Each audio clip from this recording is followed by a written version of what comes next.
What's going on, everybody? I hope you're having an amazing day. This video is going to be about trading in different time zones and how to trade macroly for a global crypto market. So it's important to remember that when you're trading crypto or foreign exchange or really any market, there are people trading globally. So there are a lot of factors that go into different projects, different ecosystems that can affect the trading. And in this example, we're going to jump into Solana because we've been watching this trade in the EPIQ Trading Floor. And I just want to run down some quick things real quick with you so you can get an idea of what we're going to be talking about through this video. Let me slide this over real quick so you can see it. So being a Forex trader, first and foremost, I learned how to do the macros because depending on what you wanted to trade and what pairs you're trading, you're going to see different volatilities based on those pairs. Now, when it goes into trading cycles, the way that it works is that the Sydney session is going to be the first market that opens, and then it's followed by the Tokyo session, which opens second. The London session is going to be the third market, and then the New York session is going to be the last market that opens.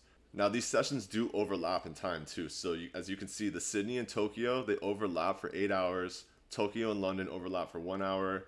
London and New York overlap for 4 hours, and as you can imagine, that's going to be the most volatile and most traded time. But overall, the London market typically is going to be more volatile, and then the New York is going to be the most active trading market. And the reason why I wanted to go over that real quick is because it's important to keep note of these things when you're looking at the charts and trading.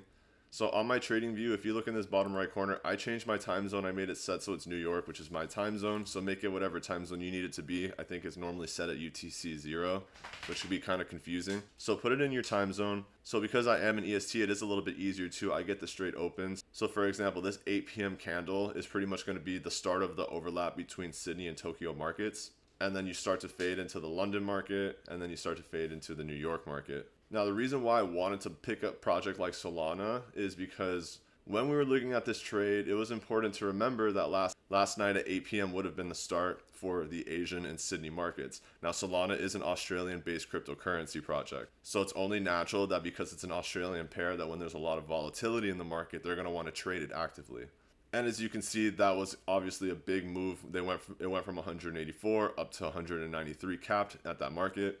As we get into the next time zone, which is kind of where Sydney fades off, and this is more fate going from the Tokyo into the London.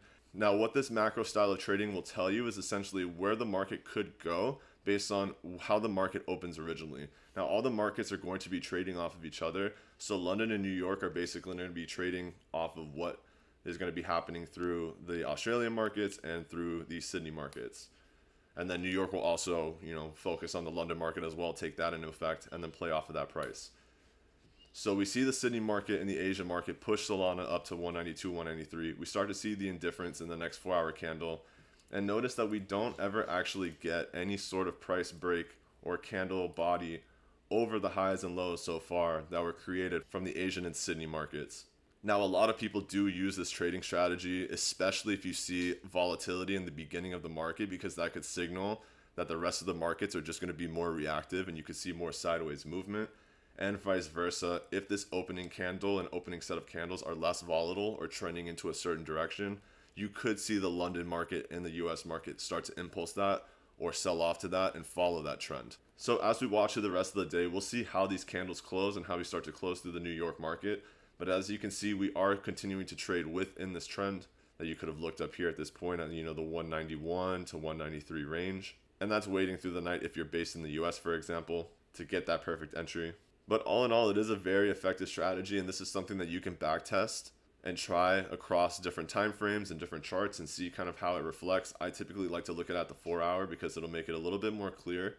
Now, if I wanted to go to the 1 hour, for example, you'd be able to see the difference. So you can watch it from the open of Sydney, for example, and then going into the Sydney and Tokyo combined open market. And then from that point, we top off, start to sell off, see lower highs. We're seeing the bearish crossover, and now price is starting to reflect that as well. And that's going to wrap up the video on macro trading within time frames. If you have any questions, drop them in the comment section. If you're not subscribed to the YouTube channel, just hit the subscribe button.